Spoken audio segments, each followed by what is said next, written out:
नमस्ते, मैं आपका शिव प्रसाद चौधरी माध्यमिक न्यूज़ रे में आप सबका स्वागत करता हूं।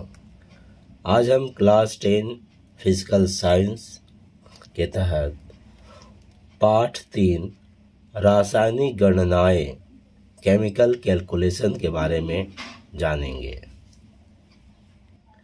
इस जानने में सिर्फ इतना ही है कि क्वेश्चन पेपर में कहाँ पर इस पार्ट से प्रश्न आएंगे और किस तरह के प्रश्न आएंगे, पहली बात ये जानना है। दूसरा जानना है कि कौन कौन से महत्वपूर्ण चीज़ें हैं जो इस पार्ट का हमें पता होना चाहिए, तो उसे हम जानेंगे। और साथ ही 2016 में मॉडल पेपर मिला था, 17, 18, 19, 20, 21 में परीक्षा नहीं हुआ था, तो 20 तक के इन सारे मॉडल पेपर के साथ 16 के साथ ही 17, 18, 19, 20 तक के जो भी प्रश्न इस पार्ट से पूछे गए माध्यमिक में, उन सब का उत्तर के साथ अध्ययन करेंगे, समझेंगे। तो मेरे पास सब लिखित में है, मैं आपको एक एक करके दिखाता जाऊंगा और अपनी तरफ से जो मैंने जैसे बनाया है वह मैं आपके सामने रखूँगा। बस इतना ही रहेगा इस यूट्यूब वीडियो में और मुझे उम्मीद है ये बहुत बड़ा होने वाला है। सो आपके पास समय हो जब आप निकाल कर देख लेंगे तो ये पार्ट आपका पूरा हो जाएगा, मुझे आशा है। तो चलिए शुरुआत करते हैं। रासायनिक गणनाएं प्रश्न पत्र में कितना मार्क्स का, कितना नंबर क्वेश्चन में किस तरह का प्रश्न आता है ये देखते हैं।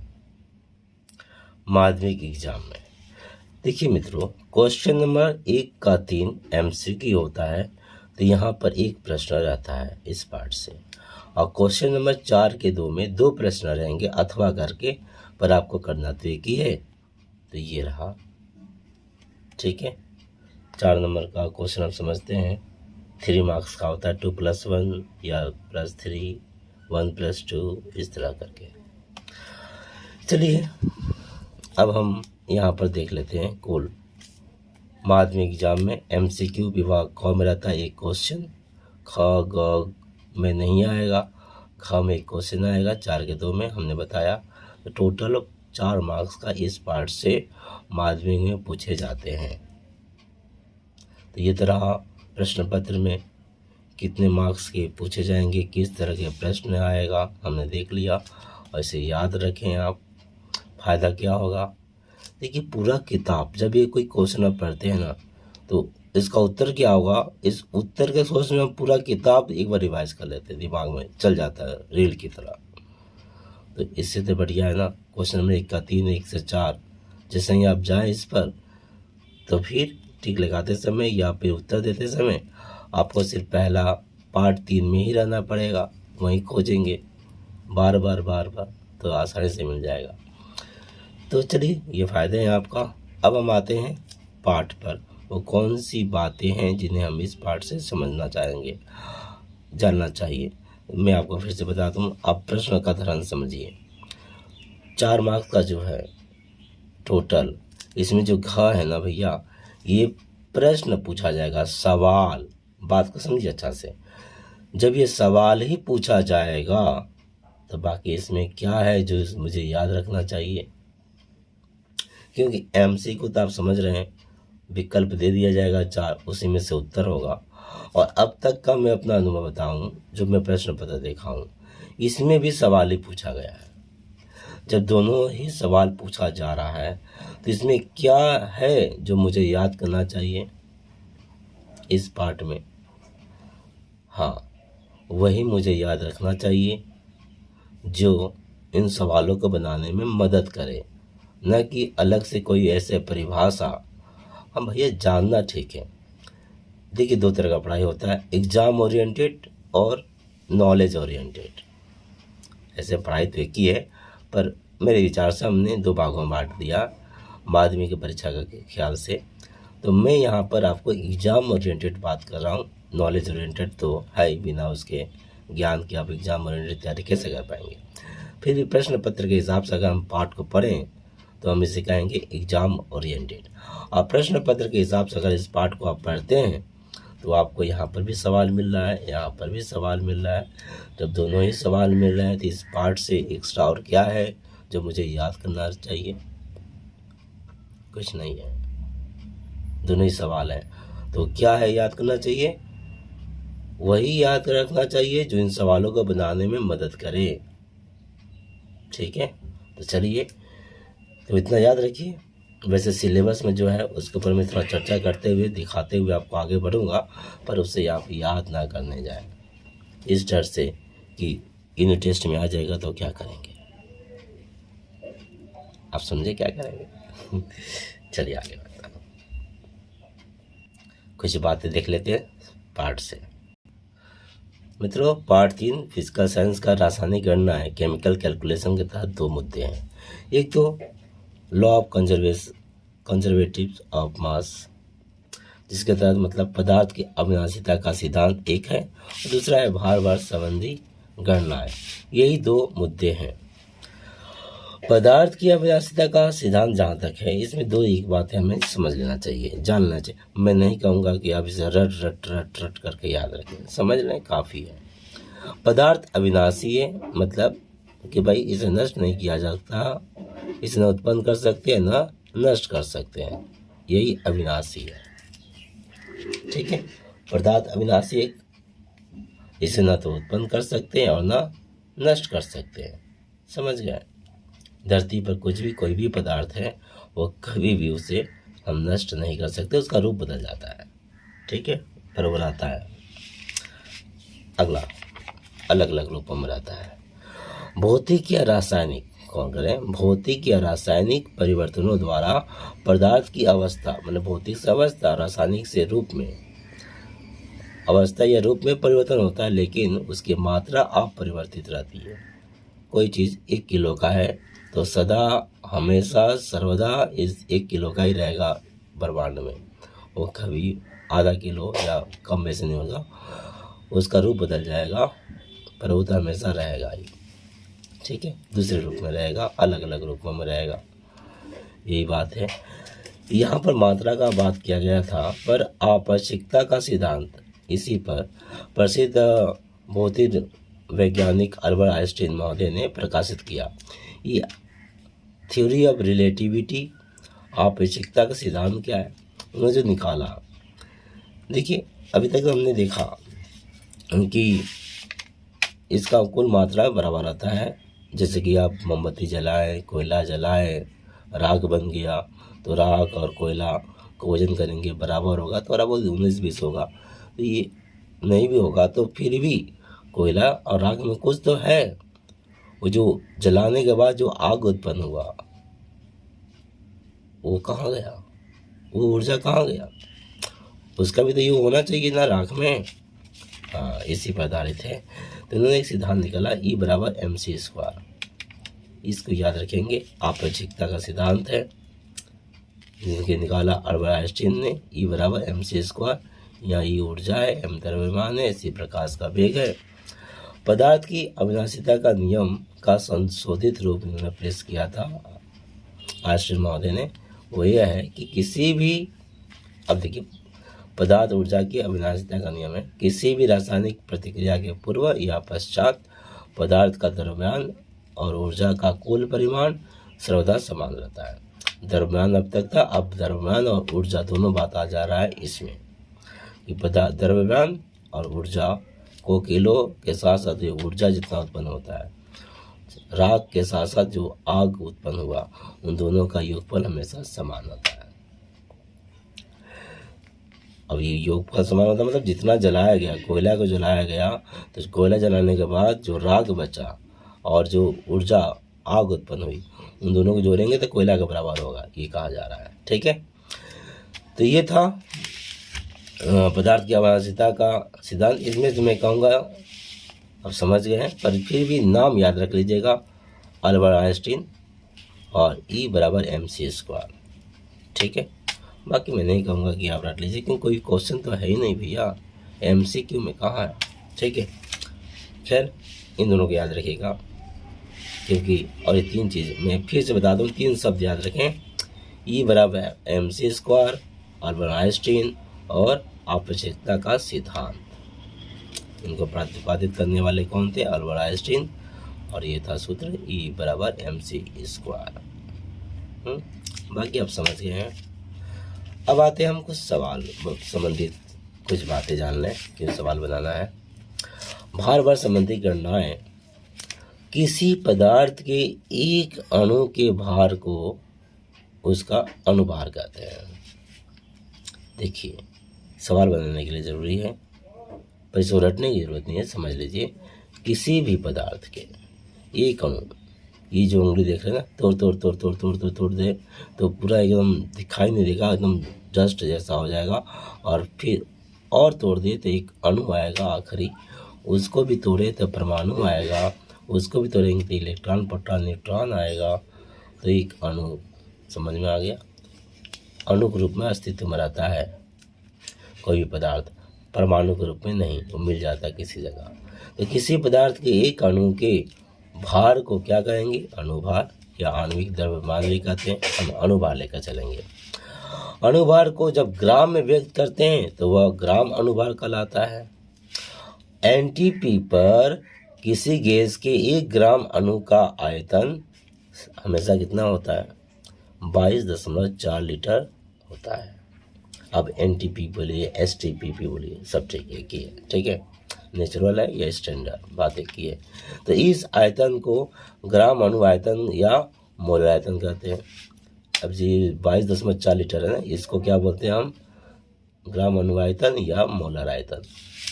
अब समझ में आ गया? इन बातों को एक साथ देखें तो एनटीपी पर या एसटीपी पर 1 ग्राम अणु CO2, अब CO2 का 1 ग्राम अणु या 44 ग्राम CO2।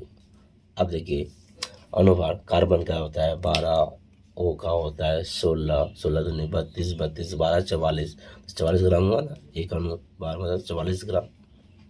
तो एक अणु या CO2 का या 44 ग्राम CO2 का मोलर आयतन कितना होगा? 22.4 लीटर। अभी हम देखा 22.4 लीटर 1 ग्राम अणु का आयतन, ठीक है। 1 ग्राम अणु CO2 या CO2 को हम अनुभार में निकाल दिए, 44 ग्राम CO2 का मोलर आयतन कितना होगा? 22.4 लीटर। अब 44 ग्राम का अगर आपसे पूछ लिया जाए कि 22 ग्राम का CO2 का मोलर आयतन कितना होगा, तो भैया 44 ग्राम का CO2 का मोलर आयतन इतना है, तो 22 ग्राम का इसका आधा होगा, 11.2। ठीक है, आते हैं एनटीपी पर 1 ग्राम अणु Na2 का मतलब अनुभार इसका क्या होगा? 14, 14 28, 28 ग्राम। N2 का मोलर आयतन कितना होगा? 22.4 लीटर होगा। अब आप सोच रहे हैं कि मैं यहाँ 14 कैसे फट से बता दे रहा हूँ, अनुभार मुझे याद है, मैं आपका अनुभार दिखा दे रहा हूँ। परमाणु भार जैसे आप याद किए थे ना, हाई लिबे बटन आपने 180 PS क्लोवा, ओके, इस तरह से 20 तक का, ठीक उसी तरह गौर से इसको देखेंगे तो डबल होता है अनुभार उसका, ठीक है। अभी मैं आपको दिखा दूंगा, आप थोड़ा समझ लीजिएगा। एकाक दो को जो हाइड्रोजन का एक का एक ही, दो नहीं होता है, बाकी एकाक को छोड़कर बाकी अधिकांश का डबल है। जैसे एन का 7 होता है ना परमाणु संख्या, 14 हो गया इसका अनुभार संख्या, मैं 14 फट से कर लिया। फिर आगे बढ़ता हूँ। एनटीपी पर 1 ग्राम अणु का 1 मोल CO2 मतलब अब 1 मोल CO2 O 16 दूनी 32, इसका होगा 16, 16 दूनी 32, 32 ग्राम O2 का मोलर आयतन इतना लीटर। ये सवाल संबंधित है, ऊपर वाला भी है, वैसे रटना नहीं है, याद नहीं करना, समझना है कि भाई किसी पदार्थ के एक अणु को क्या बोलेंगे? उसका अनुभार कहते हैं। एक अणु के भार को, किसी पदार्थ के एक अणु के भार को अनुभार कहते हैं, और अनुभार को जब ग्राम में व्यक्त करते हैं तो उसको ग्राम अनुभार कहते हैं, ठीक है। और एनटीपी पर किस गैस के 1 ग्राम अणु का आयतन जो होता है 22.4 लीटर होता है। इस हिसाब से एनटीपी पर 1 ग्राम अणु CO2 या कहें तो 44 ग्राम अनुभार में बदल दिए, 1 ग्राम का अनुभार के रूप में CO2 का मोलर आयतन इतना होगा। बस ये चीज़ अब तक अभी हमने समझा, ठीक है। आते हैं अब एक चीज़ और समझ लीजिए कि वह यह है कि परमाणु ना बहुत छोटे छोटे छोटे बहुत सारे होते हैं। अब इतना अनंत परमाणु आप गिन कैसे पाइएगा? अणु भी वही हाल है, आयन माइनस प्लस भी उसी का यही हाल है। इन तीनों का जब यही हाल है तो इनकी संख्या की गणना के लिए इकाई मान लेना बहुत जरूरी। बिना इकाई का हम कोई सवाल बना नहीं पाते हैं। इकाई क्या माना गया जाए इसका, हालांकि बहुत छोटे छोटे होते हैं, इतना की दिखाई नहीं देते हैं। अब उनको इकाई कैसे माना जाए, तो एक संख्या को एवोगाड्रो संख्या की इकाई मान लिया गया है 6.022 10⁻23 इंटू 10⁻23। ये जो आप जानते हैं 6.00022 गुना 10⁻23, ये जो है आपका इकाई है। किसका इकाई है? आयन का इकाई है, अणु का इकाई है, परमाणु का इकाई है, तीनों का इकाई यही मान लिया गया है। इस इकाई को मोल कहते हैं। क्या कहते हैं? मोल। जब कहेंगे 1 मोल मतलब समझ लीजिए इतना अणु 6.022 10⁻23 अणु या परमाणु या आयन, ठीक है। 1 मोल का मान ये है, याद रखिएगा, सवाल में काम आएगा। तब तक हमने देखा। तो यहाँ पर जो आप सवाल देखें, ये रहा आपका सवाल। कभी शॉर्ट क्वेश्चन में भी क्वेश्चन में पूछा जाता है, ये भी है पूछा जाएगा, सवाल में आएगा, बनाते समय मदद करेगा। और ये तो सवाल का सूत्र ही है। गैस का अणुभार जो होता है, अभी गैस का अणुभार देखें ना, तो गैस का अणुभार जो होता है 2 गुना वाष्प घनत्व के बराबर होता है। 2 गुना वाष्प घनत्व, यानी कि अणुभार का m लिखे बराबर 2 इंटू डेंसिटी, मोल 2 गुना डेंसिटी 2 गुना। अब यहाँ पर ऐसे ही याद रखें, यही आपके लिए अच्छा रहेगा। ये इंग्लिश वाला छोड़िए, शॉर्ट में गैस का अणुभार बराबर 2 गुना वाष्प घनत्व, इसी याद रखें। इसी आधार पर 1 2 3 मैंने क्या से 16 17 18 19 20 लगभग सभी साल आया है। अब देखिएगा क्वेश्चन पेपर में देखूंगा तो ये 1 MCQ में, MCQ जो बोले थे ना, ये इसी पर सवाल आया है। ये एक सूत्र है, ठीक है। इसे तो आप पूरा का पूरा मैं कहूँगा याद रखिएगा। गैस का अणुभार बराबर 2 गुना वाष्प घनत्व। अब आपसे पूछा जाएगा अणुभार, तो वाष्प घनत्व का मान दिया रहेगा, बैठा दीजिएगा। आपसे पूछा जाएगा वाष्प घनत्व, तो अणुभार का मान दिया रहेगा, यहाँ बैठा दीजिएगा, बराबर 2 गुना इतना लिख दीजिएगा, 2 से इसको काट दीजिएगा, आंसर आ जाएगा वाष्प घनत्व का। और यही सूत्र चाहे वाष्प अणुभार पूछे या वाष्प घनत्व पूछे, यही सूत्र लिखिएगा, ठीक है। तो ये रहा आपका सूत्र, इसको जरूर याद रखें आप। और साथ ही अब तक हमने इसको समझ लिया, मैं फिर से एक बार बात कर दूँ यहाँ पर कि NTP पर किसी गैस के 1 ग्राम अणु का आयतन 22.4 लीटर होता है, ठीक है। 1 ग्राम अणु का आयतन कहें या फिर 1 ग्राम NTP पर किसी गैस के 1 ग्राम अणु का आयतन 22.4 लीटर होता है। अब वो गैस क्या है, देखिए किसी भी गैस, और वह गैस अगर आपका CO2 है तो उसका भी आयतन कितना होगा, 22.4 लीटर। अब 1 ग्राम अणु है CO2 का तो 44 ग्राम होता है, तो उसका बता दे। अब अणुभार क्या है मैं आपको दिखा दूँ। अणुभार कहेंगे आपका 12 और 16 32 44 किए ना, ऐसे ये वाला भी देख लीजिए। उसको आप वैसे परीक्षा में दे देता है, जब भी क्वेश्चन दिया जाएगा तो देखिएगा प्रश्न पत्र, प्रश्न के आखिरी में दे दिया जाता है अणुभार, तो चिंतित होने की ज़रूरत नहीं है। फिर भी शॉर्ट क्वेश्चन में नहीं देता है तो आप लिख समझ लीजिए, हल्का सा आसानी रहता है। चलिए अणुभार देख लेते हैं आप। ये रहा अणुभार, देख लीजिए। परमाणु संख्या, संकेत, नाम और परमाणु भार में लिख दिया, नहीं ये अणुभार है। हाँ देख रहे हैं, हमने कहा ना हा ही ली बे बो का ना ओ फ्लो नी सो में अ सी पी एस क्लो आ, पोटेशियम बोलते हैं इसको, तो पो के, इस तरह करके आप नाम याद रख लेंगे तो लाइन से हो जाएगा परमाणु संख्या 1 2 3 4।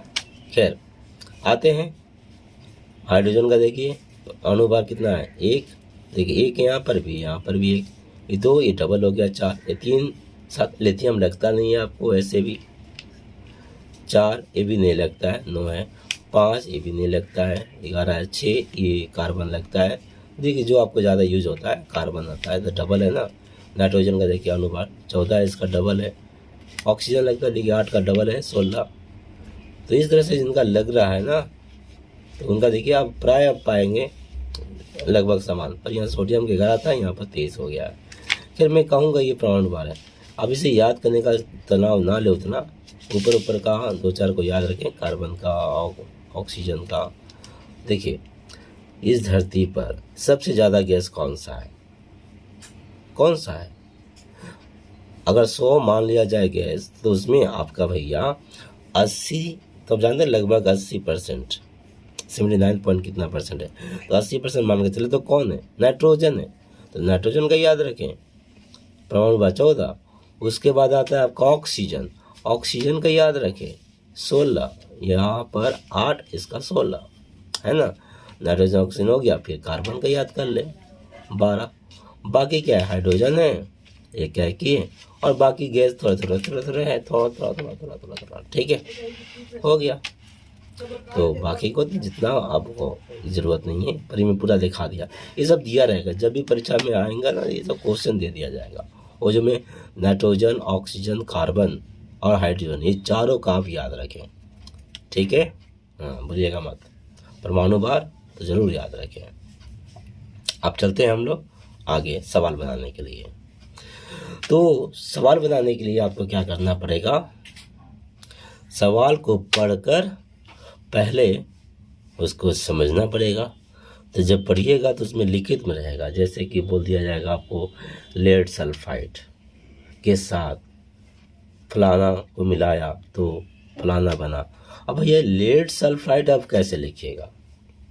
उसका तो समीकरण नाम लिखना पड़ेगा ना। लेड सल्फाइड ऐसे करके तो आप नहीं बना सकते हैं, PbS लिखना पड़ेगा। तो वही कैसे बनाया जाता है ये आपको जानना है, तो वही मैं आपको बढ़ूंगा। पर पहले हम देख लेते हैं सवाल को बनाना क्या है। तीसरा सवाल दे देगा, तो पहले करना क्या है? रासायनिक गणना हल करने के लिए सबसे पहले आपको रासायनिक समीकरण लिखना पड़ेगा। रासायनिक समीकरण बीच में बराबर, इधर रहेगा दो को मिलाए, क्रिया कारक जिसको बोलते हैं मिलाए, उसके बाद प्रतिफल कारक जो आएगा उसका रिजल्ट में क्या होगा। जैसे कि हाइड्रोजन और ऑक्सीजन को मिलाए तो H+O बराबर, यहाँ लिखा जाएगा 2HO, H2O, ठीक है। H+O या 2H+O इधर मिला बराबर H2O, ये परिणाम निकला। इस तरह को बोलते हैं हम रासायनिक समीकरण, बीच में बराबर रहता है। तो रासायनिक समीकरण लिखना, अब रासायनिक समीकरण लिखना पड़ेगा, वो कैसे? तो इसमें दो चीज़ें आएंगी सामने। एक तो है आपका पहले तो उसका नाम बनाना, जैसे कि जल बोलेंगे, हाइड्रोजन ऑक्सीजन। प्रश्न देखिए, हाइड्रोजन और ऑक्सीजन को मिलाने से जल बनता है, ऐसे दे देगा। अब हाइड्रोजन का H पता है, संकेत हुआ, आपको लिखना पड़ेगा H। ऑक्सीजन का आपको लिखना पड़ेगा O या O2। अब दोनों को मिला देंगे, प्लस कर देंगे, तो बराबर आपको जल का आपको तो याद होना चाहिए H2O। या फिर जल के जगह बोल देगा, ये जल बोल सकते थे, बाजारों नाम, बाजार के हिसाब से चलता है जल, या उसका रासायनिक नाम बोलेगा, जैसे कि हाइड्रोमोनो ऑक्साइड। अब हाइड्रोमोनो ऑक्साइड बोला जाए तो उसको कैसे लिखेंगे? सूत्र में लिखना पड़ेगा ना, संकेत में। तो ये हमको सीखना है, नहीं तो आप रासायनिक समीकरण नहीं लिख पाएंगे। तो एक तो ये हुआ, दूसरा बैलेंस करना। पहले रासायनिक संकेत लिखना, उसके बाद बैलेंस करना कि यहाँ पर H2O में H2 है, इधर H+O 2 लिखे हैं, तो H के सामने 2 बैठाना, इसको बैलेंस करना होता है, बराबर करना, ठीक है, मोलों को बराबर करना होता है। तो रासायनिक समीकरण लिखना। 2 नंबर मान बैठा कर जोड़ना, उसका फिर मान रखेंगे, मतलब कि परमाणु भार रखेंगे, परमाणु भार, गैसों का परमाणु भार निकालेंगे, और फिर तेरासिक या एक नियम से उसको बना देंगे। तेरासिक नियम या एक नियम, तो मैं दोनों का ही प्रयोग करूँगा अपने अपने हिसाब से। जब बनाने की जरूरत नहीं पड़ेगा, वहाँ एक नियम से देख लेंगे, जहाँ थोड़ा ज़रूरत पड़ा तेरासिक नियम कर लेंगे, ठीक है। तो चलिए अब अगला सवाल देखते हैं, और सवाल देखते हुए बनाते हैं। पर उसके पहले रासायनिक समीकरण जो लिखना पड़ेगा उसको मैं बता दे रहा हूँ, थोड़े से हैं, शुरुआत उसी से करिए, एकाक जोड़ते जाइएगा, बढ़ते जाएगा, उसको याद रखिएगा तो आपको रासायनिक समीकरण बनाने में सुविधा होगा। ठीक है, आगे बढ़ते हैं। कुछ रासायनिक सूत्र लिखने के लिए कुछ आपको मैं तत्वों के नाम उनके बता रहा हूँ। देखिए, ये धन संयोजक हैं। रासायनिक सूत्र लिखने के लिए आप इन्हें याद रखें। +1 में ये आता है, +2 में ये आता है, 3, 4, 5 संयोजकता है ये रहता है। तो हाइड्रोजन की संयोजकता जो है आपका धन संयोजकता या संयोजक 1 है। सोडियम Na का 1, पोटेशियम का भी 1, अमोनियम का NH4 का 1, क्यूप्रस Cu का 1, लिथियम का 1, कैल्शियम का 2, मैग्नीशियम का 2, जिंक का 2, मैग्नीज का 2, क्यूप्रिक का 2, फेरस का 2 और लेड का है Pb का 2। फेरस का आप याद रखें, कोई बात नहीं। और इसके बाद फेरिक का 2, एल्युमिनियम का 3, फेरिक का 3, एल्युमिनियम का 3 याद रखिए। देखिए, फेरस में Fe और फेरिक में भी Fe, पर 3 रहने पर फेरिक, 2 का फेरस रहेगा तो 2 लिखेंगे, संयोजकता समझेंगे। फेरिक रहेगा तो 3, कार्बन का 4 और फास्फोरस का 5। अब इसे आप 5 बार पढ़ लीजिए, 2 बार 3 बार पढ़ लीजिए। सब मैं जैसे बोलूँ हाँ तो आपको हाइड्रोजन होना चाहिए, सो से सोडियम, पो से पोटेशियम, अ से अमोनियम, क्यू से क्यूप्रस। इस तरह से आप बोल सको, इतना तक इसको पढ़ लेना 2-3 बार। अब इसे दिमाग में कैसे रखेंगे, तो मैं कुछ बता रहा हूँ, उससे आप शायद इसे दिमाग पर रख सकते हैं। आप खुद से भी समझ अपना रख सकते हैं, ऐसे भी। देखिए, यहाँ पर +1 के लिए कौन कौन सा है, हम ऐसे बोल सकते हैं। अमोनियम क्यों हसो लिपो +A के लिए, ठीक है, या रे अमोनियम क्यों हसो लिपो +1 के लिए। अमोनियम ठीक रहेगा। अमोनियम क्यों हसो लिपो +1 के लिए। अब अमोनियम NH4 हो गया, क्यूप्रस Cu, हा hydrogen, so sodium, lithium, potassium, ये सब का क्या होगा +1 हो गया। दूसरा, मैं क्यूप्रिक Kg2 में फिर मैंने दोबारा फेरस, ये दोबारा का अर्थ में होगा कि Kg2 में फिर, समझ में। तो मैं से मैग्नीशियम, क्यूप्रिक का क्यूप्रिक है ही, के से कैल्शियम, जी से के से हमने क्या कहा था कैल्शियम, जी से जिंक, में से 2 को में है मैग्नीज। अगर हम उसमें मैग्नीशियम बोल दिए हैं तो यहाँ पर बोल देंगे मैग्नीज, फेर से फेरस हो गया। मैं क्यूप्रिक Kg2 में फेर, इस तरह से आप इसको याद रख सकते हैं। अगर आपको लीड वाला भी याद रखना है, लीड वाला, तो फेल कर दीजिए, Kg2 में फेल ना करके फेल। मैं क्यूप्रिक Kg2 में फेल हो गया तो ल आ जाएगा लेड, पीबी का भी 2 है तो अच्छा रहेगा, लेड को भी साथ ले लीजिए, फेल का फेल हो जाएगा। तो मैं क्यूप्रिक Kg2 में फेल, मैं क्यूप्रिक Kg2 में फेल याद रखेंगे। फेर से फेरस, अल्लाह से लेड, पीबी। तो ये सब 2 का हो गया भैया। Kg2 मैंने सब का है संयोजक 2। अब आते हैं 3, 4, 5 को कैसे याद रखेंगे। देखिए, मैं 3 नंबर फुकरा जा रहा है, A3 नंबर फेरिक एल्युमिनियम क्या हो गया भैया, फेरिक है और एल्युमिनियम दोनों 3 नंबर का है, Fe और Al। A3 number ferric aluminium नाम जैसा है, कार्बन 4 और फास्फोरस 5 होता है, इस तरह से बोलिएगा तो याद हो जाएगा। तो 3 नंबर फेरिक एल्युमिनियम हो गया, कार्बन 4 होता है, फास्फोरस 5 होता है। तो इस तरह से हमने इसे बांधकर याद किया था, जो आपके सामने रखा हूँ, आप इसे चाहें तो याद रख सकते हैं। याद नहीं रखिएगा तो समीकरण कहाँ से बनाइएगा, ठीक है, दे देगा तो ठीक, नहीं तो खुद से बनाना होगा तो बनाना है। इसी से मैं आपको दिखाते रहूँगा आगे कैसे बनाते हैं, ठीक है। चलिए, तो ये तो हुआ धन संयोजक प्लस। अब माइनस का कुछ याद रखते हैं, ऋण संयोजक। ये ऋण संयोजक है, जैसे -1 के लिए chloride, bromide, iodide, fluoride, nitrate, bicarbonate HCO3, hydrogen bisulphate HSO4 और क्रोमेट। ठीक है, हाइड्रोक्साइड भी है OH। अब क्रोमेट से याद रखिए, हाइड्रोक्साइड कोई बात नहीं, ये भी देख लीजिए। अगला है आपका oxide, sulphide, carbonate, sulphate, dichromate. इसके बाद नाइट्रोजन का 3 है, कार्बाइड का 4 है, -4 ये है। इसे याद रखें और एक एक करके आता जाए तब जोड़ते जाए। जैसे हाइड्रोक्साइड में जोड़ दिया बाद में, ये मेरा पहला लिखा हुआ था। ठीक है, तो इसे आप कैसे याद रखें, तो आपको 2-3 बार इसको पढ़ लेना, ताकि जब भी क्लो बोला जाए तो क्लोराइड आ जाए, ब्रो बोला जाए तो ब्रोमाइड आ जाए। इतना तो आपको याद करना है। ठीक है, चलिए अब इसे याद रखने का उपाय देखते हैं। तो क्या है ना, ये वाला +-1 के लिए देखिए, अब ऐसे बोल सकते हैं, हाई क्रोमेट नाइट्रेट आ ब्रो कप। अब ऐसे समझिए, क्रोमेट नाइट्रेट और कप दोनों बात कर रहे थे, तो कप आपका भाई है, तो दोनों बात कर रहे थे। अब आए तो बोले हाई क्रोमेट नाइट्रेट को हाई किए, और अपने भाई को बोले आ ब्रो, और फिर भाई कप चला गया, उसको बोले बाई कप। मैंने क्रोमेट नाइट्रेट आपका भाई है, ठीक है, कप उनका दोस्त है, दोनों बात कर रहे थे।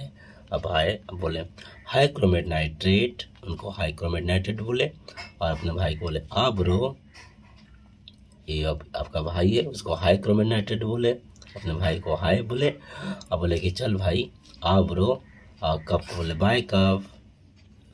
या फिर ऐसे करें कि आप अजनबी हैं, आप कप को नहीं पहचानते हैं, आपका कप आप क्रोमेट नाइट्रेट बात कर रहे हैं, समझिए, पिक्चर तो जरूर समझना पड़ेगा। दूर से आए हैं तो क्रोमेट को देखे, अपने भाई को देखे, तो क्या बोले हाय क्रोमेट नाइट्रेट। फिर बुलाए उसको आ ब्रो, तो आपके पास आएगा, तो उसके पहले कप को तो बाय करके आएगा, तो बोला बाय कप, बाय चला, कप चला गया, बाय करके आ गया। हाई क्रोमेट नाइट्रेट आ ब्रो, बाय कप आ गया। तो हाई क्रोमेट नाइट्रेट से आप एक एक करके आप देखते जाइए। तो हाई से हो गया हाइड्रोजन बाइसल्फेट। क्रोमेट, तो क्रोमेट का क्रोमेट है ही। नाइट्रेट, क्रोमेट दिख रहा है, क्रोमेट का हाई से hydrogen bisulphate HSO4, chromate CrO4। Nitrate मैं बार बार दिखा नहीं रहा हूँ, आपको तो देख लीजिए ना, NO3 देख लीजिएगा। आ से आयोडाइड, ब्रो से ब्रोमाइड, बाई से बाइकार्बोनेट, क से क्लोराइड, और फ से फ्लोराइड। पूरा हो गया। दूसरा वाला oxygen, sulphide, carbonate, sulphate, dichromate, और नाइट्रोजन और कार्बाइड को कैसे रखेंगे, A10 कार्बोनेट। अब कोबरा सांप समझिए, A10 कार्बोनेट, सल्फेट को -2 बार, नाइट्रोजन को -3 बार, और कार्बाइड को -4 बार। इतना बार सब बोलना है, या फिर माइनस मत बोले। A10 कार्बोनेट, सल्फेट को 2 बार, नाइट्राइट को 3 बार, कार्बाइड को 4 बार। -2 बार, -3 बार, -4 बार बोले ना, कुछ अजीब सा अच्छा लगेगा। तो A10 कार्बोनेट, आ से ऑक्साइड, ड से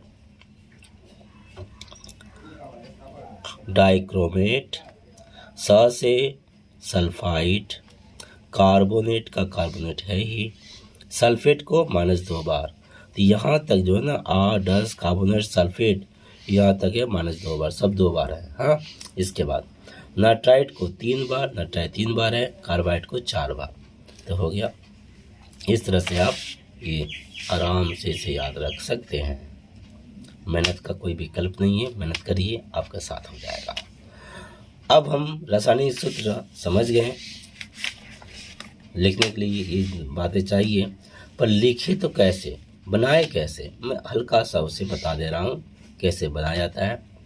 या फिर कोई, चलिए मैं प्रश्न पढ़ता हूँ, प्रश्न में तो बनाना ही पड़ेगा, वहाँ मैं एक बनाकर दिखा दूंगा आपको, ठीक है, जहाँ पर आएगा।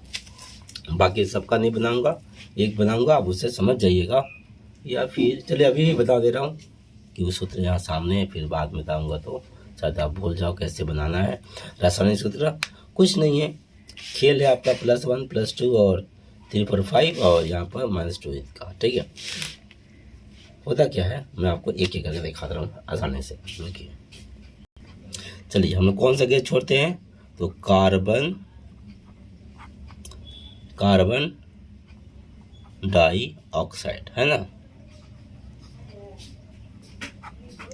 Carbon dioxide. अब ये कार्बन डाइऑक्साइड तो बोल दिए, लिखा कैसे जाएगा, हम जानते हैं CO2 होता है, पर कैसे आया CO2, कार्बन डाइऑक्साइड CO2 बोलते हैं ना। अब यही कैसे आया रासायनिक सूत्र, यही हमें देखना है। ठीक है, कैसे आता है, एक आता था आपको, उसी से बता रहा हूँ तो आपको समझ में आएगा अच्छा से।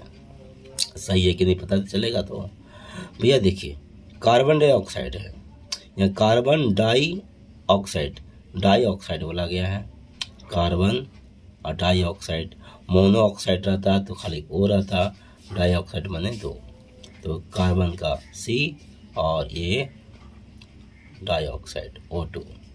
ठीक है, तो यहाँ से आप ऐसे समझ गए CO2 ये हो गया। फिर भी आपको अगर अब ये नहीं समझ में आ रहा है डाइऑक्साइड का ये मामला, तो कार्बन और ऑक्साइड तो आपको पता है, तो आइए इससे भी देखिएगा तो आपको समझ में आ जाएगा। कार्बन अब 2 में हटाता हूँ, कार्बन का अब संयोजक कितना होता है, कार्बन का संयोजक कितना होता है। देखिए पहला वाला प्लस होता है, ये वाला माइनस होता है। ठीक है, कार्बन का आपने याद किया था, ये 3 नंबर फेरिक एल्युमिनियम ये 3 नंबर फेरिक एल्युमिनियम, कार्बन 4 और फास्फोरस 5 होता है, तो कार्बन 4, तो 4 को ऊपर से समझ लीजिए मैं लिख दिया, आपको लिखना नहीं है, आपको समझ लेना है, पर अभी बनाते समय आप समझ लीजिए, चाहे तो पेंसिल से बना भी सकते हैं बगल में, और फिर आप यहाँ पर लिख देंगे तरफ जगह पर। अब आता है ये ऑक्साइड बोला गया है, तो ऑक्साइड का आपको पता है R10 कार्बोनेट, सल्फेट को 2 बार, नाइट्रोजन को -3 बार, कार्बाइड को 4 बार, तो ऑक्साइड, से ऑक्साइड -2 है, हो गया। बंद कैसे रहा ध्यान दीजिए भैया, C का 4, O का -2। अब यहाँ पर कोई आपका -2 का मतलब हुआ कि ये अधातु है, तो यहाँ अधातु की जगह पर आ गया है, तो आपको यहाँ पर माइनस का कोई ज़रूरत नहीं है। हाँ, इतना सवाल की तरह नहीं है, अपना समझे कि 2 -2 मतलब कि अधातु है, तो 2 आ गया। 4 2 कटेगा आपस में तो काट देंगे, 2 कम 2, 2 दूनी 4 हो गया। अब क्रॉस में बैठा देंगे, इसका इधर जाएगा 1, इधर जाएगा 2, तो कितना हो गया CO2, एक तो लिखते नहीं है, आ गया ना CO2, कार्बन डाइऑक्साइड। इस तरह तो मैं ये जो बनाया ना, इसी तरह सब का सब बनेगा। ठीक है, जैसे मैं आपको दिखा दूँ, एक हाइड्रोजन सल्फाइड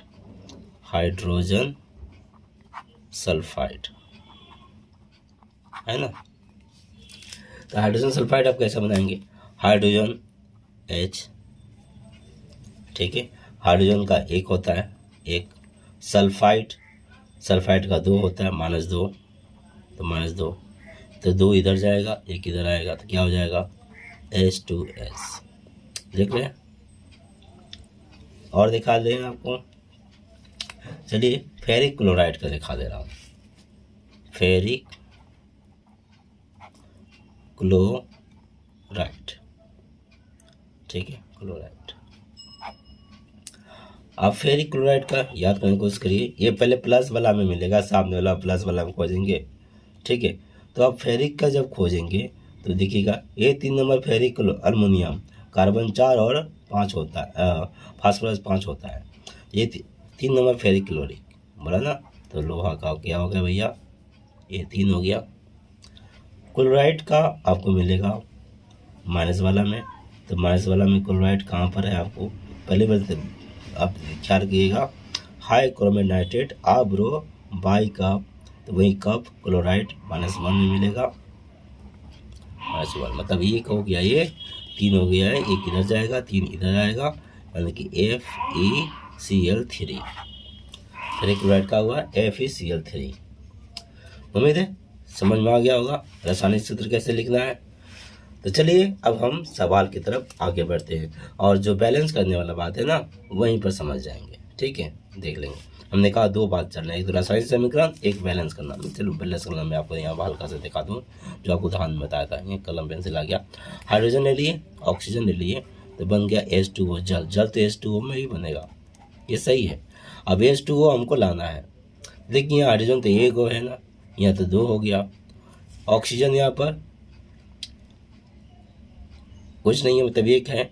और याद रखिए ऑक्सीजन यहाँ पर इस तरह से है, पर हमें पता होना चाहिए कि हाइड्रोजन O2 अकेला नहीं रहता है, परमाणु है ना, ये अकेला नहीं रहेगा। अधातु है, अकेला नहीं रहता है, तो O2 लिखा जाता है। अब H + O2 तो H2O ऐसे बना। यहाँ तो 2 है भैया, यहाँ पर क्या है देख रहे हैं, ये कुछ नहीं है ना। यहाँ 2 होगा तो यहाँ भी 2 होना चाहिए। तो यहाँ पर क्या करें, चलिए अगर मैं आपको कहूँ कि नहीं यहाँ पर अभी हमको 2 लिखना नहीं है, H + O से ही बनाया जाए, तो भी आप देखिए यहाँ पर 2 है, यहाँ पर अकेला है, तो यहाँ तो 2 करना पड़ेगा।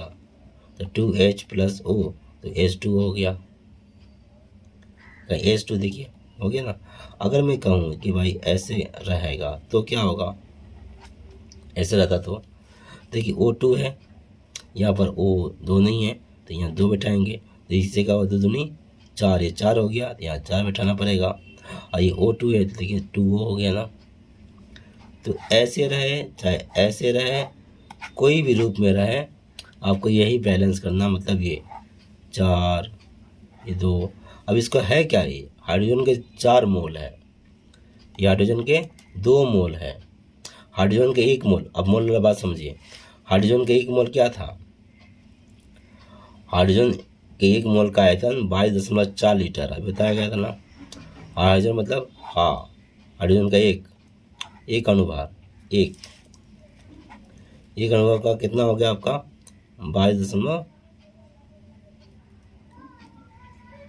क्या हुआ भैया 22.4 लीटर। हाँ 4 लीटर है, 22.4 लीटर। कार्बन डाइऑक्साइड का देख लेते हैं इस तरह से। देखिए C है, O है, CO2 आया, ये यहाँ पर 2 आया, यहाँ पर हम खाली 2 कर देंगे सामने, तो C + 2O CO2 ऐसे हो जाएगा। तो यहाँ पर कार्बन डाइऑक्साइड का अनुभार कितना हुआ, तो C का हो गया आपका 12, O का हो गया कितना 16 × 2, 16 दूनी 32, जोड़ देंगे 44, अनुभार कितना हो गया 44 हो गया। कार्बन का अनुभार 12, 16 दूनी 32, इसका 32, दोनों को जोड़कर देख रहे हैं, जोड़कर इतना आ रहा है। सवाल आपसे ऐसे पूछ सकता है, जैसे मान लीजिए ऐसे कर दे देगा, ये क्वेश्चन मार्क पूछा जाएगा 2O का अनुभार कितना होगा, C का इतना है और CO2 का इतना है, तो इसका कितना होगा, ऐसे निकाल सकते हैं। या अनुभार देकर बोलेगा आयतन कितना है, 1 मोल का कितना आयतन होगा, सवाल ही देख लेते हैं ना। चलिए अब चालू करते हैं। तब जैसे मैं दिखा दिया अनुभार कैसे निकला, ये देख लिया हम लोग, बैलेंस करना भी देख लिए। अब आते हैं सवाल में। तो MCQ के लिए जो पूछा गया था, अब MCQ हो या 3 मार्क्स वाला है, जो भी आया हुआ है सवाल, अब हम एक एक करके देखेंगे। 2016 से शुरुआत करता हूँ, मॉडल पेपर से। देखिए रासायनिक गणना पार्ट 3 2016 का क्वेश्चन पेपर है। मीथेन CH4 होता है। खैर मीथेन का अनुभार 16 है, निम्न में कौन वाष्प घनत्व होगा, 22.4, 8, 16, 32। हमने कहा था ना वाष्प घनत्व वाला सूत्र आप याद रखिएगा। तो यहाँ पर बोला गया है वाष्प घनत्व क्या होगा, चलिए इसे समझ लें। तो अनुभार बराबर 2 गुना वाष्प घनत्व, अनुभार बराबर 2 गुना वाष्प घनत्व। अब भैया दिया क्या है, अनुभार दे दिया है, तो अनुभार की जगह पर 16 बैठा देंगे 2। अब पेंसिल से काटेंगे तो 2 से हम 16 काट देंगे, बराबर है ना, तो कट जाएगा, इधर गुना रहे, बराबर है तो काट देंगे, प्लस माइनस लेने से नहीं कटेगा।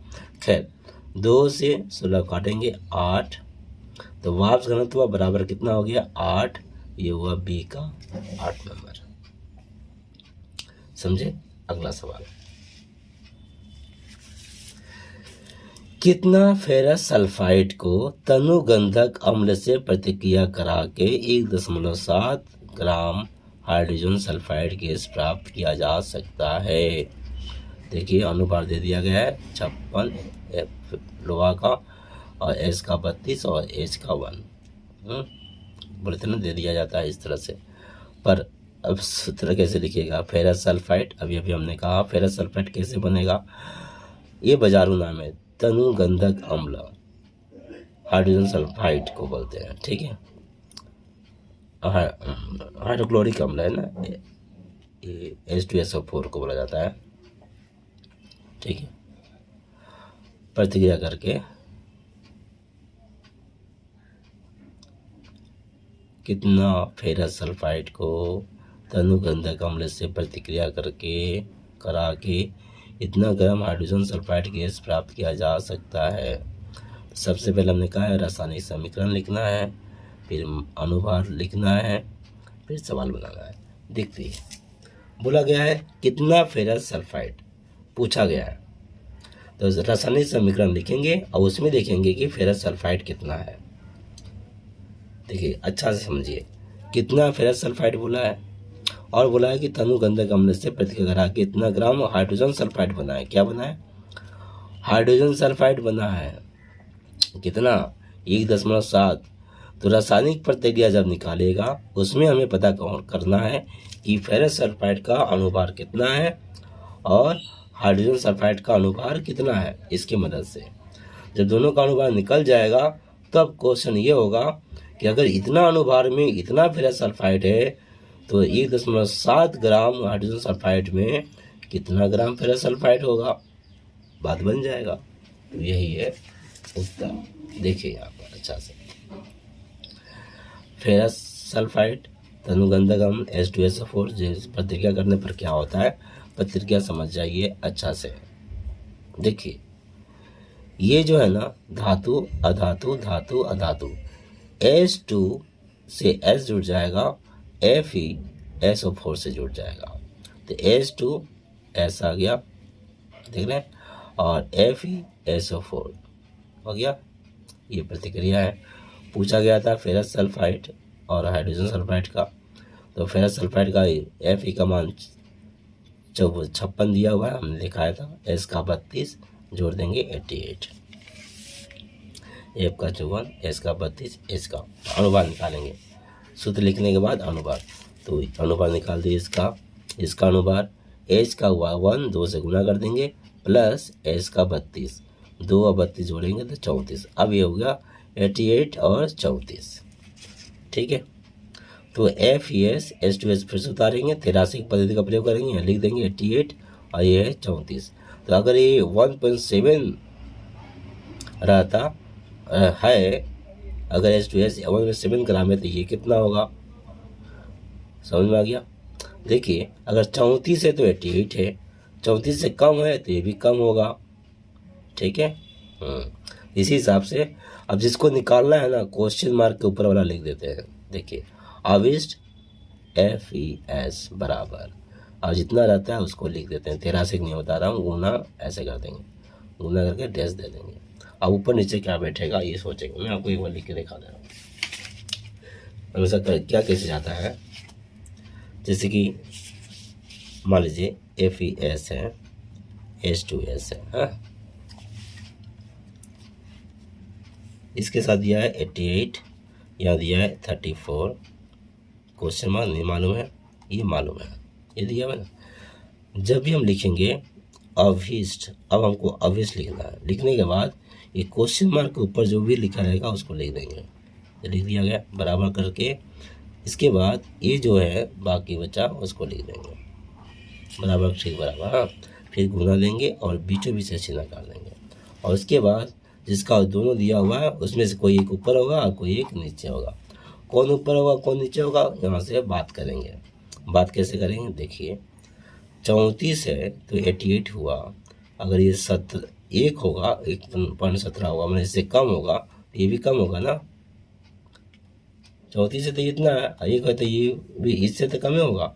इससे कम होगा तो इससे कम वाला ऊपर लिखेंगे और ज़्यादा वाला नीचे। ठीक है, समझ में आ गया। कम हो रहा है इसलिए कम ऊपर लिखेंगे, और ज़्यादा होता तो ज़्यादा ऊपर लिखते हैं। इस चीज़ को ख्याल रखना है बस। अभी 0.7 है, 34 सरल करेंगे, 10 यहाँ भी बैठा देंगे, 0 कर देंगे, 10 कट जाएगा। 7 दूनी 34, 20 हो गया, 2 से काट देंगे, 2 चौके 10, 2 चौके 8, 0 है तो 1 करके बाद 10 बैठा देंगे। मतलब कि 2 कम 2 जोड़ 10 आया था, 10 से भाग करेंगे मतलब 1 करके बाद 10 बैठा देंगे। यही है सवाल, देख लीजिए आप। तो कैसे किया गया देख रहे हैं। तो ये 88 ऐसे 10 कट गया, पेंसिल से काटा जाएगा। 7 दूनी 34, 2 0 का 0। यहाँ पर फिर काटा गया है 2 से, 2 कम 2 0, 2 चौके 4, 2 चौके 4, 10 मतलब 1 करके बाद 10 तो इतना ग्राम FeS बन गया। दूसरा सवाल अथवा करके है, जिंक ऑक्साइड 51 मिनट का वीडियो हो गया है, और ये पूरा करूंगा तो समझ रहे हैं 2 घंटा छूने वाला है। अभी 17 होगा, 18 होगा, 19 होगा, मैं दिखा दे रहा हूँ, और जब नहीं समझ में आएगा तो बोल दीजिएगा। ये हुआ आपका जिंक का, ये सुधार हुआ इसलिए मैं पढ़ दूँ। जिंक ऑक्साइड और कार्बन को गर्म करने पर जिंक तथा कार्बन दोनों ऑक्साइड बनता है।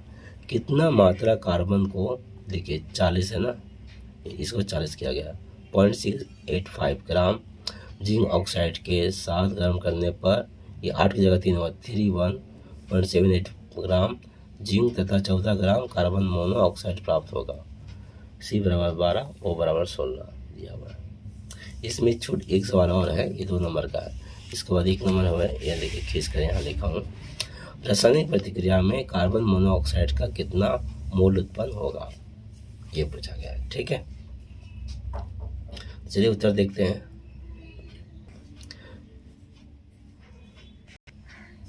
देख लीजिए, इसका मान दिया था, इसका दिया था, इसका भी दिया है, 80 का नहीं दिया पूछा है। तो C बराबर क्या होगा, इन दोनों को जोड़कर, इसमें से जोड़कर लिख दिए हैं और इसको इधर कर दिए हैं तो मट हो गया, घटा दिए, इतना हो गया। 0 0 है, कट जाएगा इतना ग्राम। फिर मोल निकाला गया है, आप देख रहे हैं। मैं सबका उत्तर अब दिखा दे रहा हूँ, समय नहीं है, 53 मिनट हो गया, ये देख लीजिए। ठीक है, अब अलग से बोलिएगा तो मैं अलग से समझा दूंगा बाद में, फिलहाल अभी देख ही लीजिए। चलिए मैं इसको थोड़ा बता दूँ। 12 ग्राम है कार्बन का, और कार्बन मोनोऑक्साइड का होता है आपका 12, 16, 32, 28 ग्राम, मतलब 1 मोल। तो 1 मोल 12 ग्राम का 1 मोल, तो इतना का कितना मोल, तो आपका उस तरह से निकाल कर देख रहे हैं 0.425 मोल होगा। ये पहला का उत्तर पूरा हो गया। अब मुझे माफ़ कीजिएगा, मैं आपको बता नहीं पा रहा हूँ, ये बना हुआ है, फिर ये सवाल और फिर ये सवाल देख लीजिए। चलिए उत्तर देख लेते हैं। ये 17 का देख रहे हैं, उसी तरह का है ना सवाल। ये देखिए, इसका यहाँ कर दिया गया है, और ये NH3 का ये किया गया है, फिर इस तरह से लिखकर मान निकाल दिया गया, हो गया। यहाँ पर देखिए CaCO3 का अनुपात निकाल दिया गया है, HCl का निकाल दिया गया यहाँ पर। इसके बाद 100 ग्राम का इतना, तो 50 ग्राम में कितना निकाल हो गया। फिर HCl का मोल संख्या ऐसे निकालना है, गैस की मात्रा, गैस का अनुभार, हो गया पूरा, दोनों एक ही है, तो ये हो गया 1। ये 18 का सवाल है, और ये 4 का 2 बहुत प्यारा सवाल है, और अथवा ये ठीक है। तो चलिए हल्का से मैं अब बता दूँ एक पहचान करने का। एक कार्बन गैसीय पदार्थ का वाष्प घनत्व 13 है, जिनमें से कौन सा इसका अणुसूत्र होगा इनमें से। तो एक वाष्प घनत्व 13 है, तो अणुभार कितना होगा, 2 गुना वाष्प घनत्व 13 दूनी 26 होगा। 26 कौन सा होगा, सबका अणुभार खोजिए, किसका 26 है। अब पाइएगा सी का 12 दूनी 24 और 2 26 हुआ ना, यही होगा। इस तरह से अणुभार निकालेंगे फिर खोज लेंगे। तो ये 18 का है, 18 का मैं उत्तर दिखा रहा हूँ आपको। 18 का देख लीजिए दोनों का, देखिए अणुभार दोनों 13 26 हो गया, इसका मिला दिए 12 24 और 2 26 हो गया। अब ये सवाल दिया हुआ, तो देखिए सिंपल में है, हमने कहा ना प्यारा सवाल है। 4F2 का मान मिटा का अणुभार निकाल दिए। इसका जब निकाले तो इतना ही आया 512। अब पूछा हुआ भी भैया वही है। अब सवाल तो पढ़े होंगे तो ठीक है। देखिए 512 ग्राम SO2 का देख रहे हैं ना कितना होगा। खैर 480 ग्राम आ गया। फिर उसके बाद देखिए 4 का 2 वाला सब अच्छा से मिलाकर पूछा गया है। वापस हम तो देखिए 22 अणुभार 44 गैसीय होगी। थोड़ा सा इसको हम लोग दिखा दे रहा हूँ आपको, थोड़ा सा अलग सा है। देखिए 200 ग्राम धातु कार्बोनेट को, प्रश्न समझना पड़ेगा। धातु कार्बोनेट को गर्म करने पर 112 ग्राम धातु ऑक्साइड और एक यौगिक जो कि बनता है कितना, 200 ग्राम धातु कार्बोनेट। इसको ही गर्म कर रहे हैं, तो इसी में से निकल रहा है 112 ग्राम धातु। तो हम घटा देंगे, जो बचा वो क्या है, उसमें से जो बचा वो तो गैसीय यौगिक है ना। 200 से 112 घटाएंगे तो जो बचा गैसीय यौगिक, कहीं दोनों निकल रहा है इसी से। तो गैसीय यौगिक का वाष्प घनत्व अगर 22 है तो रासायनिक क्रिया में गैसीय यौगिक कितना मोल उत्पन्न होगा, यही सवाल है। देखिए वाष्प घनत्व 22 है, अणुभार कितना होगा, वाष्प घनत्व बोल दिया 22 है, तो हम यहाँ पर अणुभार निकाल दे रहे हैं। पहला मालूम चल गया गैस अणुभार 2 गुना वाष्प घनत्व 44 ग्राम हो गया। और गैसीय यौगिक में 2200 से हमें 200 से हम 112 घटाया था, 88 ग्राम आया था। तो गैसीय यौगिक का भार जो है, गैस की मात्रा है 88 ग्राम, गैस की मात्रा 88 ग्राम, अणुभार 44, तो मोल निकाल देंगे। गैस की मात्रा बटा गैस का अणुभार, अभी पहले हम निकाले थे 2 होगा, हो गया। इस तरह से ये भी हो गया। अब आते हैं हम 18 हो गया, 19 में आते हैं। ठीक है 19 भी दिखा दो, ये 19 है। अब क्या, 1 मोल कार्बन 1 मोल CO2 1 मोल के साथ पूर्ण रूप से क्रिया करके CO2 का कितना अणु उत्पन्न होगा। CO2 का अणु हमें पता है ना, 1 मोल के बराबर क्या होता है अणु। तो ये हुआ आपका CO2। अब CO2 का भी तो एक ही मोल है ना, इसका 1 मोल क्या होगा, वही होगा। आप देख रहे हैं ये वाला 6.022 एवोगाड्रो संख्या ही तो होगा ना। अच्छा ये सवाल है उसी का, वही आपका 2019 का ही हो रहा है। ये देख रहे हैं आप, और इसके बाद ये सवाल पढ़ लीजिएगा अच्छा से। चलिए मैं उसको उत्तर दिखा दूँगा आपको। 2019 का ना, 2019 का और 20 का, ये देखिए CO2 में वही अणुभार उत्पन्न होंगे। अगला देखिए, ये देखिए समीकरण करके, ये पहले मैं समझे इससे ये और ये उस हिसाब से ये आपका निकल गया। फिर मोल का बोला तो फिर इतना बराबर 1 मोल कर दिए हैं। तो 1 मोल में अल्युमिनियम इतना है, ठीक है। 270 में कितना होगा, इतना मोल होगा, तो मोल निकल गया 5 मोल होगा। 2 तरीका से था, पहले आप इसको नहीं लिखेंगे, इसे पूरा लिख कर इसका साथ ये पूछा गया है, तुलना कर दिए। क्योंकि 558 दिया गया था, ये वाला 558 में कितना होगा पूछा है। अगर इतना है तो 558 में कितना होगा निकाल लिए। उसका तो बोला कि अगर ये 1 मोल होगा तो ये कितना मोल होगा, ये दोनों का तुलना है, तो ये दोनों कर दिए आ गया। अगला है आपका, ये देखिए अच्छा से, 1 2 3 तीनों का मान दिया हुआ था, इसका भी मान दिया, इसका मान पूछ रहा है। इसका मान क्या होगा, तीनों को जोड़कर तीनों जोड़ देंगे, इसको इधर करेंगे तो इसमें से घटा देंगे, घटा दिए तो इतना आ गया। अब ये अणुभार इसका इतना है, तो मोल संख्या पूछा पीछे का सवाल की तरह, ठीक है आ गया। उसके बाद H2P पर 1 मोल का इतना आयतन है, तो इतना मोल का आयतन कितना होगा निकाल लिए, इससे गुना कर देंगे, ये उत्तर पूरा हो गया। ठीक है, अब 2020 का प्रश्न देखते हैं हम। 2020 में देख लीजिए प्रश्न है भैया, MCQ का देख रहे हैं, ये वाला है। अच्छा कोई बात नहीं, ये वाला है आपका सवाल और ये, ठीक है। चलिए देखिए मैं पूरा दिखा दो, ये रहा फिर से, ये पूरा एक साथ आ रहा है, हाँ ये पूरा एक साथ आ गया, देख लीजिए, और ये पूरा एक साथ।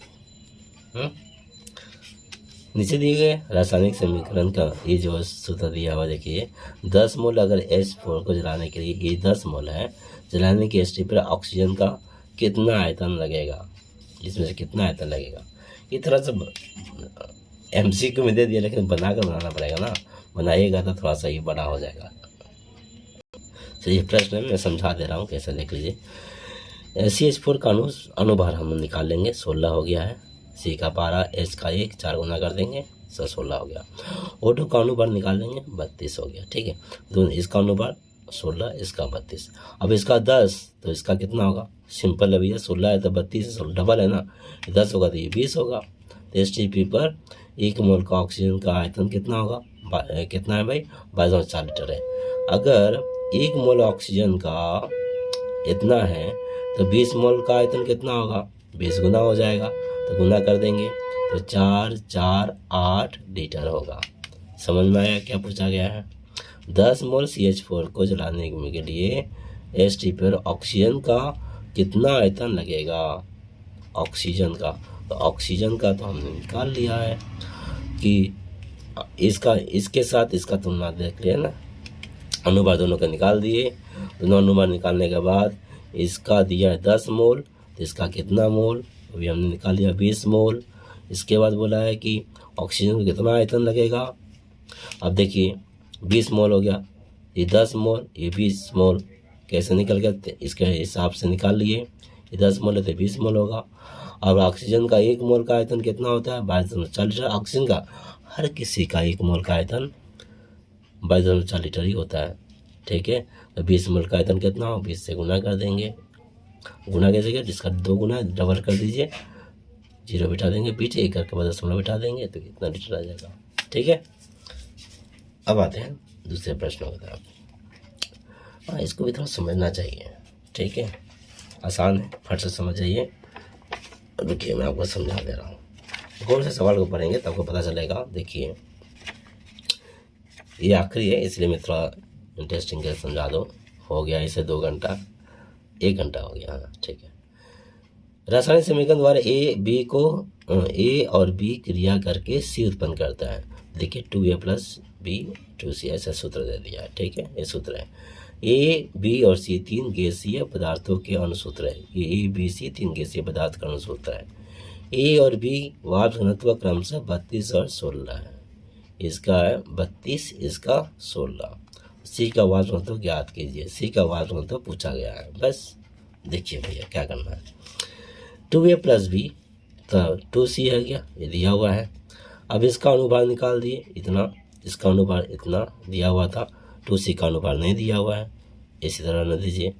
अब देखिए यहाँ से जब इसका गुना किए 32 दूनी 64 और 2 गुना कर देंगे 128 आ जाएगा, 16 दूनी 32 आ गया। इसका क्या होने वाला है, गौर से ध्यान से देखिए। 2C है, 2C है, 2C, तो इसका क्या होगा, आप सोच रहे 160 कैसे आ गया भैया, ये दोनों के जोड़िएगा उतना बराबर यही ना होगा। देखिए 128 32 जोड़िए कितना हो गया, 160 हो गया। 2C बराबर 60 हुआ, तो C का कितना होगा, तो 2 बाहर निकालेंगे, कॉमन लेंगे, मतलब 2 160 को भाग किए तो आया कितना 80, तो 2 गुना 80, तो 2C बराबर 2 गुना 80, तो C बराबर कितना हो गया 80। C का अनुभार 80 है ना। अब आते हैं चूंकि अनुभार बराबर 2 गुना वाष्प घनत्व होता है, तो अनुभार कितना है 80, 2 गुना वाष्प घनत्व, तो 2 गुना 2 से 80 काट देंगे 40, तो वाष्प घनत्व कितना 40, तो कार्बन का वाष्प घनत्व कितना हो गया, C का वाष्प घनत्व कहाँ गया भैया, C का वाष्प घनत्व कितना हो गया 40। मैं समझा सका, बहुत अच्छा। अगला सवाल में आते हैं। अगला सवाल फिर उसी तरह से है, जैसे कि सब पहले का था। रसायन समीकरण है, ये दिया हुआ है जेड इतना मोल के साथ, हाँ जेटेन की इतना मोल, इस मोल के साथ कितना ग्राम जेटेन हो और CO2 का कितना मोल उत्पन्न होगा। कितना ग्राम पूछा जेटेन, इसका मोल पूछा है, ठीक है। ये देखिए मान दिया हुआ है। चलिए मैं आपको उत्तर दिखा दूँ। ये देखिए ये सब दिया हुआ है, जेटेन ओ का निकाल दिए इतना, जेटेन एस और जेटेन ओ में इसका ये जेटेन 2 मोल है ना, 2 मोल, 2 मोल बराबर कितना हो गया, इतना ग्राम। 100 का कितना होगा, निर्णित इतना हो जाएगा। फिर 2 मोल जेटेन से 2 मोल SO2 उत्पन्न होगा, तो 100 मोल से कितना होगा, आप देख रहे हैं ना, SO2 2 मोल आ रहा है ना, जेटेन का 2 मोल से 2 मोल, तो 100 मोल में कितना, 100 मोल होगा। आंसर दोनों आ गया फट से। 2 में भाई 2 होता है तो 100 में 100 होगा, पूरा हो गया। तो इस तरह मित्रों क्लास 10 फिजिकल साइंस रासायनिक गणनाएं का संपूर्ण अध्ययन पूरा हुआ। उम्मीद है आपको समझ में आ गया होगा। फिर भी कुछ प्रश्नों का समझ में ना आया होगा तो कमेंट करके बताइएगा, पर बहुत कम आशा है दोबारा बताने का, ठीक है। तो मुझे माफ़ करिए, बहुत बहुत धन्यवाद।